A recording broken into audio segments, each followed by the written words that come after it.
రేగే సాహెబ్ ఈనాటి సాయి భక్తులలో యువతరానికి కొత్త కొత్త ఆలోచనలు, అభిప్రాయాలు పుట్టుకొస్తున్నాయి.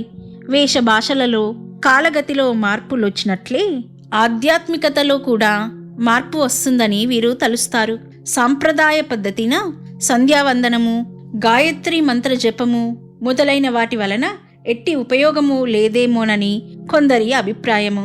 అటువంటి సాధన పద్ధతులు వైజ్ఞానికమైన మనోవికాసం లేని వెనుకటి కాలానికి మాత్రమే తగినవేమోనని నేటి మనకు నిరుపయోగమని అనుకుంటారు. అటువంటి వారికి సాయి భక్తులలో ఒక్కడైన ఎంబీ రేగే అనుభవం గర్వింపు కలిగిస్తుంది. ఇండోర్ హైకోర్టులో జడ్జిగా పనిచేసి రిటైర్ అయిన ఎంబీ రేగే బాబా ప్రీతికి పాత్రుడైన భక్తుడు. ఇతడు చిన్నప్పటి నుండి తీవ్రమైన ఆధ్యాత్మిక చింతన కలవాడు. బాల్యం నుండి ఇతడు గోవాలోని శాంతదుర్గాదేవిని ఇష్టదైవంగా పూజించుకొని ధ్యానించుకునేవాడు. ఇతడు 8వ సంవత్సరంలో ఉపనయనము అయినప్పటి నుండి సంధ్యావందనము, గాయత్రీ జపము నిష్టగా చేస్తుండేవాడు. ఆ రోజులలో ప్రఖ్యాత చిత్రకారుడైన రవివర్మ గీచిన ధ్రువ నారాయణ చిత్రంలో ధ్రువుని తొలగించి ధ్యానంలో ఆ పాత్ర తానే వహించసాగాడు. సిద్ధాసనంలో కూర్చొని 15 నిమిషాలకు పైగా ఆ విష్ణుమూర్తిని ధ్యానంలో నిలుపుకోగలిగేవాడు. గురువును ఆశ్రయించకుండానే ప్రాణాయామం సాధించి కొద్దిసేపు హృదయ స్పందన కూడా ఆపుకోగలిగేవాడు. 1910లో అనగా తన 21వ సంవత్సరంలో ఒకే రాత్రి అతనికి 3 స్వప్న దర్శనాలయ్యాయి. రెండవ దానిలో శ్రీమన్నారాయణుడు అతనికి సాయిని చూపి ఆయనని ఆశ్రయించమని చెప్పాడు. 3వ దానిలో అతడు షిరిడీ దర్శించాడు. అటు తర్వాత కొంతకాలానికి అతడు షిరిడీ దర్శించాడు. ఆ వివరం అతడిలా చెప్పాడు.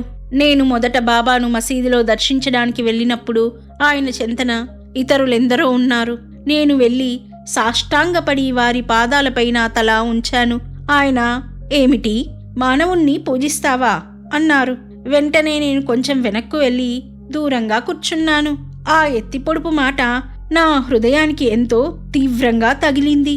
నిజమే, నేను కొన్ని గ్రంథాలు చదివి నేర్చిన భావాల వలన మానవులను పూజించడం తగదని తలచేవాణ్ణి. కనుక నేను వారిని దర్శించినందుకు సాయిబాబా నాకు దెబ్బ కొట్టారని తలచాను. ఇప్పుడు నేను ఆ 2 భావాల మధ్య పడ్డాను. మానవాకృతిని పూజించకూడదన్న నా భావం బలైపోయింది. కానీ మరొక వంక నాకు కలిగిన దర్శనాల దృష్ట్యా నేను ఆశించినట్లు ఆయన నన్ను శిష్యుడిగా అంగీకరించలేదు. నేను ఖిన్నుడనై అలాగే కొన్ని గంటలు కూర్చుండిపోయాను.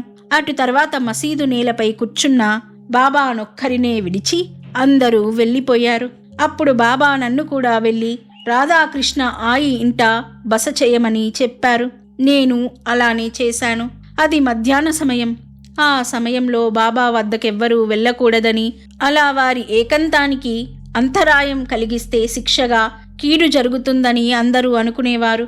కానీ అప్పటి నా మానసిక స్థితిలో ఎట్టి ప్రమాదం గురించిన ఆలోచన నన్నాపలేకపోయింది.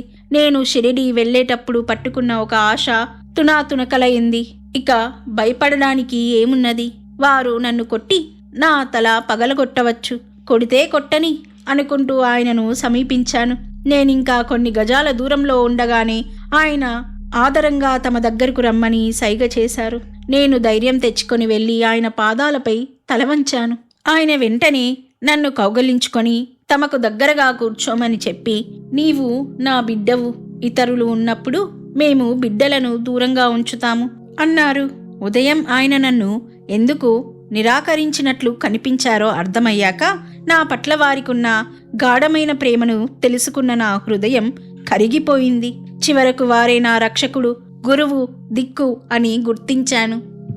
రాధాకృష్ణ ఆయి రేగేను కన్న బిడ్డవలే చూచుకునేది. అతడు షిరిడీలో ఉన్నంతకాలము ఆయికి నిత్యము బాబా 2 రొట్టెలు పంపేవారు. ఆమె సాంగత్యం వలన ఇతడు కూడా షిరిడీలో తన కాలమంతటిని సాయి సేవలోనూ నామజపంలోనూ గడిపేవాడు. ఆమె వలనే అతడు కూడా భగవంతుడు ప్రసాదించిన తన మధురమైన కంఠాన్ని భగవంతుని కీర్తనలు పాడుకొనడానికే వినియోగించుకునేవారు. అతడు తన స్మృతులను ఇంకా ఇలా చెప్పాడు. నేనొకసారి షిరిడీ వెళ్ళి ఎప్పటిలాగే రాధాకృష్ణ ఆయి ఇంట ఉన్నాను. మధ్యాహ్న సమయంలో మసీదులో తాముక్కరే ఉన్నప్పుడు బాబా నన్ను తీసుకురమ్మని మనిషిని పంపారు. తర్వాత ఆ వ్యక్తిని అక్కడి నుండి పంపివేసి నన్నెంతగానో ఆదరించారు. నన్ను దగ్గరగా కూర్చోబెట్టుకొని కౌగలించుకొని నాదనగరం తాళం చెవిని చేతిలో ఉంచుతున్నాను. నెలకు 5 రూపాయలు కానీ 100 రూపాయలు కానీ లేక ఇంకేదైనా కానీ నీకు ఏది కావాలంటే అది అడుగు, ఇచ్చేస్తాను అన్నారు. వెంటనే అది నాకు ఒక పరీక్ష అని తోచి నేనేమీ అడగదలచలేదు. నాకేది అవసరమో మంచిదో బాబాకే తెలుసు. అది ఆయనయే నిర్ణయించి ఇవ్వడమో ఇవ్వకపోవడమో చెయ్యాలి. నేనడగవలసిన పని లేదు. నేనేమీ అడగడానికి ఇష్టపడడం లేదని గమనించి వారు నా గడ్డం పట్టుకొని ఏదో ఒకటి అడగమని బ్రతిమాలారు. అయితే నేనడిగితే అది ఇస్తారా అన్నాను. ఇస్తాను అన్నారు. అయితే బాబా, ఈ జన్మలోనూ ముందు ముందు రానున్న జన్మలన్నింటిలోనూ మీరు నన్ను విడవకూడదు, మీరు నా చెంతనే ఉండాలి, ఇదే నాకు కావలసినది అన్నాను. ఆయన ఎంతో సంతోషంగా నా వీపు తట్టి, సరే తప్పకుండా, నేనెప్పుడూ నీ చెంతనే, నీలోనూ నీకు వెలుపలా ఉంటాను, నీవెలా ఉన్నా ఏం చేస్తున్నా సరే అన్నారు. నేను చెప్పలేనంత సంతోషించాను. అప్పటి నుంచి ఆయన ఎప్పుడూ నా చెంత ఉన్నట్లు అనిపిస్తూ ఉంటుంది. నా విశ్వాసాన్ని దృఢపరచడానికి ఒక్కొక్కప్పుడు వారు రూపంతో కూడా దర్శనమిస్తుంటారు. ఒకనాడు రేగే మసీదులో ఉండగా ఎవరో భక్తుడు ఎర్రని అరటిపండ్లు తెచ్చి బాబాకు సమర్పించాడు. అవంటే రేగేకెంతో ఇష్టం. వాటిలో కొన్ని బాబా తనకు ఇస్తారని అతడు ఆశించాడు. వెంటనే బాబా అతనికేసి చూచి ఒక పండు తీసుకొని ఒలిచి పండంతా ఇతర భక్తులకు పంచి పైతొక్కు మాత్రం రేగేకిచ్చి తినమన్నారు. అతడెలాగో అది తినేశాడు. తర్వాత బాబా 2వ పండు 3వ పండు కూడా తీసుకొని అలాగే చేశారు.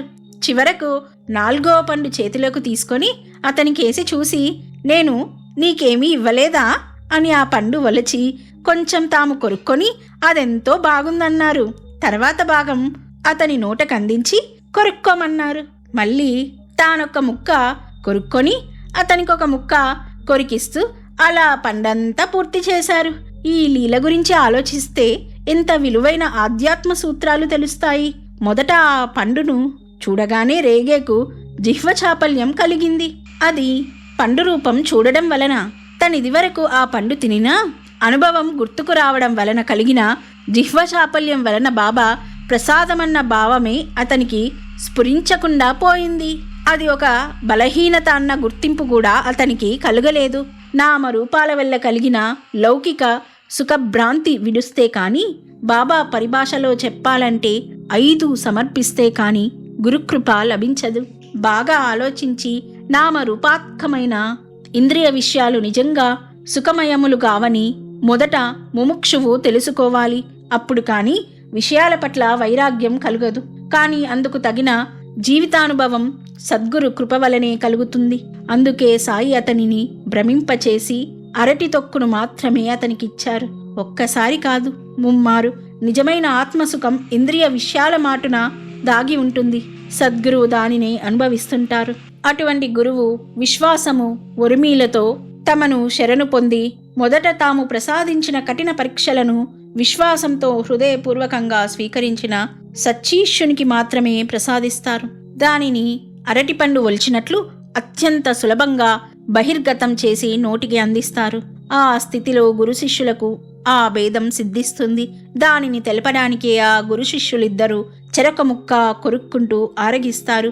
ధర్మశాస్త్ర ప్రకారం యుక్త వయస్కుడైన కొడుకుతో తండ్రి కూడా మిత్రుని వలె వ్యవహరించినట్లు, ప్రియురాలి పట్ల ప్రియుడు ఆ భేదంతో ప్రవర్తించినట్లు, కానీ మోక్షం కోసం కాకుండా కేవలం లౌకిక సుఖాల కోసము, లౌకికమైన కష్టాలు తొలగించుకోవడానికి మాత్రమే సద్గురువును, భగవంతుణ్ణి ఆశ్రయించే వారికి ఆ దైవం సులభంగా వారు కోరినది ప్రసాదిస్తారు. దానిని తెలపడానికే సాయి కూడా ఇతర భక్తులందరికీ వెంటనే అరటి పండ్లు ఇచ్చారు. ఈ సత్యాన్ని ఒక ముస్లిం మహాత్ముడు సూఫీ ఎంతో చమత్కారంగా ఇలా చెప్పాడు: బిచ్చగానికి చుట్టం చూపుగా వచ్చే పోయే వారికి వారు కోరినది వెంటనే ఇచ్చి పంపివేస్తాము. ఆప్తులైన మిత్రులకు మాత్రం సాధ్యమైనంత జాప్యం చేస్తూ వారిని వీలైనంత ఎక్కువసేపు మన చెంత ఉంచుకోజూస్తాము. అంతకంటే కూడా మనను ప్రేమ విశ్వాసాలతో ఆశ్రయించుకున్న బిడ్డలకు చిరకాలం విద్య క్రమశిక్షణ ఇచ్చి చివరికెప్పుడో మన ఆస్తిపాస్తులు యావత్తూ వారికిచ్చేస్తాము. అలానే భగవంతుడు మరియు సద్గురువు కూడా కేవలం లౌకికమైన భక్తులను సాధ్యమైనంత త్వరగా వదిలించుకోవడానికి వారు కోరిన లౌకిక సుఖాలు వెంటనే ప్రసాదిస్తారు. కేవలం జ్ఞానం కోరిన ఆత్మీయుల నుండి లౌకికమైన సంపదనలన్నీ తీసి వేసుకొని కేవలం తమపై ఆధారపడి తమ సేవలోనే జీవించేలా చేసి చివరికెప్పుడో వాళ్లను సంపూర్ణంగా అనుగ్రహిస్తారు. లోకంలో చూచేవారందరికీ అట్టి సద్భక్తుణ్ణి సద్గురువు కటాక్షింపపోగా ఎన్నో కష్టాలు పెట్టినట్లుగా తోస్తుంది. ఆ సమయంలో ఆ భక్తుడు కూడా అలానే తలచవచ్చు. కానీ అసలు విషయం సద్గురువుకు తెలుసు. ఒరిమితో తనను నమ్మి సేవించిన వారికి ఉత్తమోత్తమమైన శాశ్వత శ్రేయస్సు చేకూరుస్తామన్న వాగ్దానం ఎన్నటికీ వమ్ము చేయరు. ఈ విషయంపై సద్భక్తునికి పూర్ణమైన విశ్వాసం ఉండాలి. అట్టివాడే సద్భక్తుడు. తాత్కాలికంగా అతనికి కూడా సద్గురువు ఇతరులను అనుగ్రహించినంత మాత్రం కూడా తనను అనుగ్రహించడం లేదని ఆ సమయంలో తోస్తుందని తెలపడానికే బాబా నేను నీకేమీ ఇవ్వలేదా అని ప్రశ్నించారు. మిగిలిన భక్తులందరికీ లభించినవి మేలైన అరటి పండ్లు మాత్రమే. వాటిని ప్రసాదించినది సద్గురువే కావచ్చుగాక, కానీ భక్తి విశ్వాసాలతో అచంచలమైన ప్రేమతో ఆయనేమి ప్రసాదించినా సంతోషంగా తీసుకున్న రేగేకు మాత్రం సాయి ప్రసాదం లభించింది. అంతేకాదు ఆ సద్గురువు ఉచ్చిష్టం ఆయన తినగా మిగిలినది లభించినది. బాబా తాముగా తమ ఉచ్చిష్టం భక్తునికి ప్రసాదించిన సందర్భము ఇంకొకటి లేదు. ఆ ప్రసాదం ఎంత పవిత్రమైనది. ఆ సద్భక్తుడు కొరికి తినిన తర్వాత కూడా ఆయన తిరిగి ప్రీతితో తినదగినది. తల్లి ఎంగిలి బిడ్డకు మధురం, బిడ్డ ఎంగిలి తల్లికి ప్రీతి. తన రక్త మాంసాల రూపమే తన బిడ్డ అన్న భావమే ఆ ప్రీతికర్థం. అట్టి ప్రేమే సాయి నుండి రేగే పొందాడు. అందుకే తర్వాత ఒక గురి పూర్ణిమ నాడు భక్తులందరూ బాబాకు పూలమాలలు వేస్తుంటే తానేమీ తేనెందుకు రేగే నొచ్చుకుంటుంటే బాబా ఆ మాలలన్నీ చూపుతూ ఇవన్నీ నీవే అన్నారు.